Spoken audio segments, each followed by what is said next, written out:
y piedra grande. Jesús, como hablaba en arameo, no hizo diferencia entre una piedra y otra, sino que dijo, tú eres Pedro, o sea, piedra, y sobre esta piedra de la que estoy hablando, o sea, de ti, edificaré mi iglesia. Eso fue lo que dispuso el Señor. Y aún así seguía diciendo, no, no puede ser. Los profesores que escribieron, mis profesores que escribieron eso, que dijeron eso, o que interpretaron eso, no pueden estar en lo cierto, debe haber alguna escapatoria, porque es que yo no quiero que el criterio sea apostólico. No quiero que el Papa sea el encargado de cuidar de mí. No lo quiero, no. Yo insisto en que el criterio de autoridad tiene que ser bíblico. Y seguí insistiendo en lo mismo. Me estaba volviendo loco. Me estaba volviendo loco porque ya daba el traste con la realidad. Y ya mi predicación había variado algo. Porque ya no podía enseñar tan contundentemente como antes. Porque ahora estaba la duda. Bueno, decía yo, les hablo acerca de la Santa Cena, pero les hablo como un símbolo, como creíamos, no como creemos nosotros, o lo hablo como quiso Cristo, como un sacramento en términos de presencia real. Bueno, ¿predico acerca de la Virgen o no predico acerca de la Virgen? Eran cuestionamientos que me venían a la mente. Cuando estábamos preparando a gente para que se bautizara, ¿debía rebautizar a aquellos que ya se habían bautizado? Aunque Efesios 4:5 dijera que debíamos nosotros permanecer en un solo bautismo. ¿Dónde está el criterio bíblico? Porque a mí me habían enseñado en el seminario que el meollo, la norma, lo esencial de mi fe evangélica era que la Biblia era la única norma de fe, doctrina y conducta. Fíjese si me lo aprendí bien, que todavía lo recuerdo. La Biblia es la única norma, la Biblia, la única norma de fe, doctrina y conducta. Solo la Biblia. Pero un criterio tal tiene que aparecer en la Biblia. Y lo busqué, Estuve buscando el texto que me dijera eso. Lo busqué y lo busqué. Como decimos en el Caribe, por mi madre que lo busqué. O sea, no les quepa la menor duda. Yo busqué el texto que me dijera.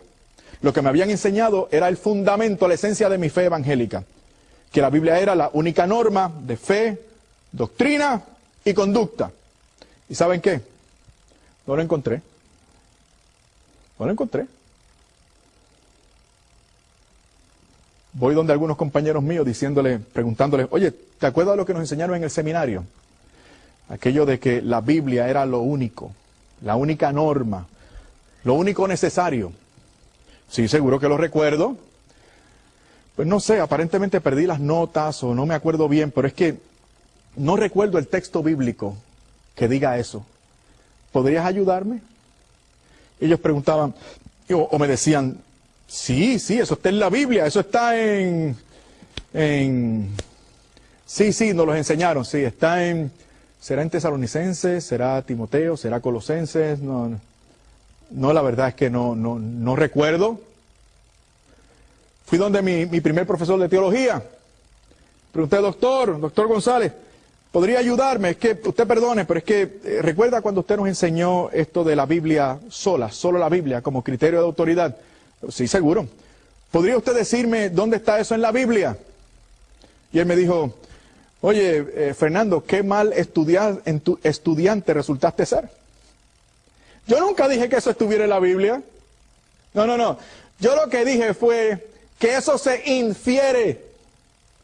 Y le dije, oiga, pero doctor, fíjese qué interesante. Resulta que el criterio más importante, teológico más importante, que indica que la Biblia es la única norma de fe, doctrina y conducta, no es bíblico. No hay un texto que lo explicite. Y me dijo, no, explícito no, pero implícito sí. Se puede devengar la idea. Entonces comenzó un pequeño debate. Y le dije, pero doctor, no entiendo, porque nosotros acusamos a los católicos de inferir cosas. y de no tomarlas según claramente estén estipuladas en la Biblia. Y me dijo, bueno, pero ¿quieres que te ayude o no quieres que te ayude? Y dije, bueno, ayúdame. Entonces me dijo, el texto que está buscando es 2 de Timoteo, capítulo 3, versículo 16.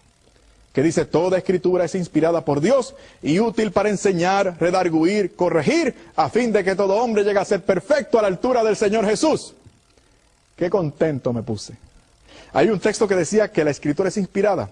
Y si es inspirada, ¿para qué quiero otra cosa? Me basta con la escritura. Me olvido de todo lo demás. Porque aquí lo importante es no hacerme católico. Pero tuve que profundizar en el texto. No se trataba, recuerden, ya había aprendido que no era cuestión de citar.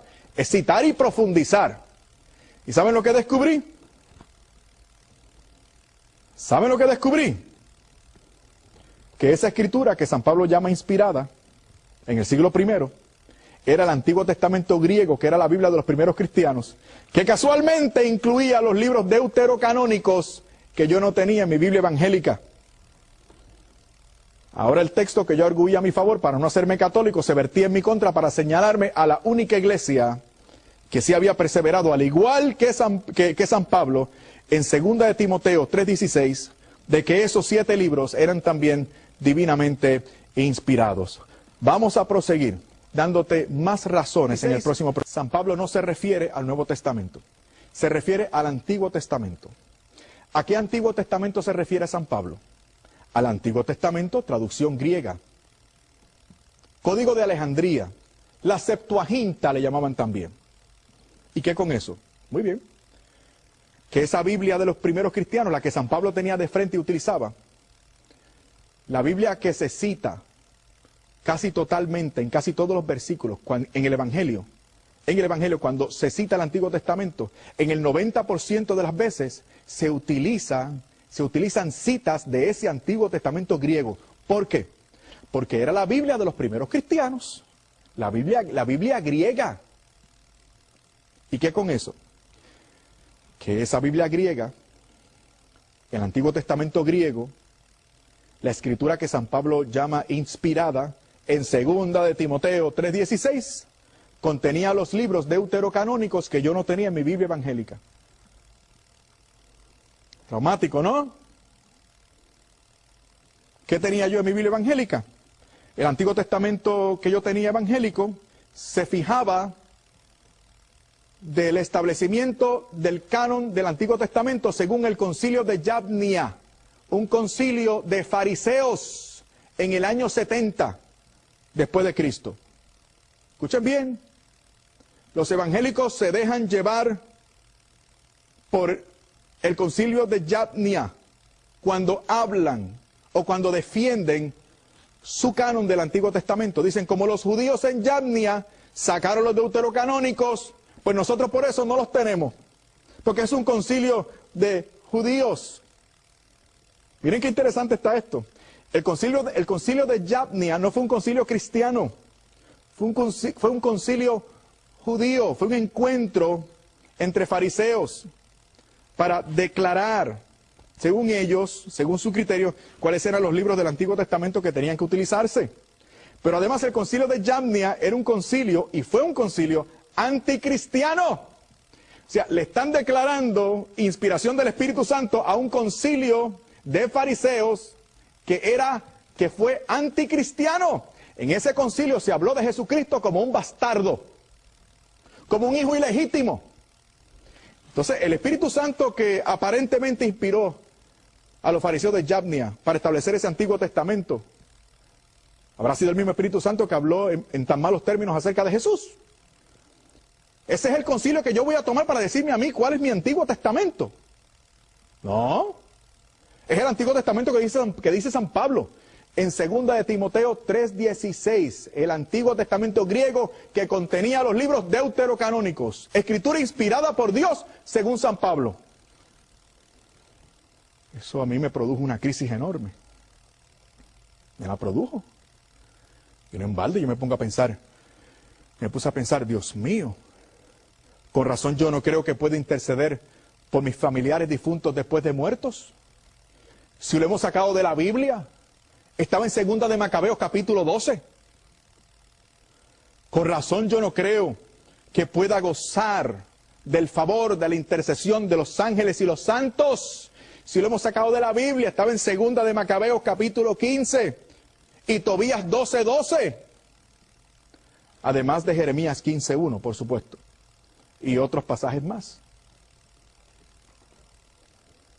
Entonces, los libros deuterocanónicos son escritura inspirada por Dios.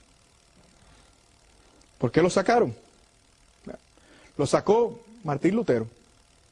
¿Por qué? Porque Martín Lutero no tenía el criterio apostólico, porque se fue de la comunión de la iglesia. Yo no sé si estaba bien o mal intencionado, eso no es mi problema, a mí no me toca juzgar. Yo no soy Dios. No, Dios me libre. Allá él con Dios. Pero aunque haya estado bien intencionado, metió la pata, porque no tenía ese criterio de autoridad. ¿Cuál fue su criterio de autoridad? El criterio de autoridad de él fue él mismo. Él dijo, aquí el Espíritu Santo me reveló que toda la Biblia hay que interpretarla y abordarla según mi idea de la justificación por la fe.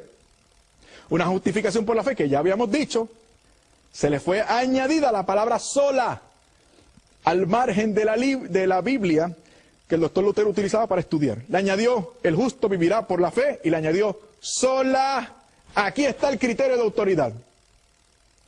Fe, sola, justificación por la fe. Y a partir de ese criterio, por ahí vamos a pasar, como un sedazo, como un cernidor, toda la Biblia. Y lo que no quepa, por ahí, por mi idea de lo que es la doctrina de la justificación por la fe, lo vamos a rechazar. El primer obstáculo fueron esos 7 libros, los deuterocanónicos, y se les llamó los libros apócrifos, y eso despectivamente. Por eso cuando un hermano evangélico, se refiere a estos libros de mi Biblia como libros apócrifos, yo le contesto, con el permiso, hermano, estás equivocado.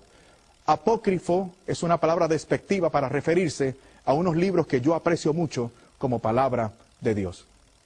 Hablemos francamente. Los evangélicos lo agradecen.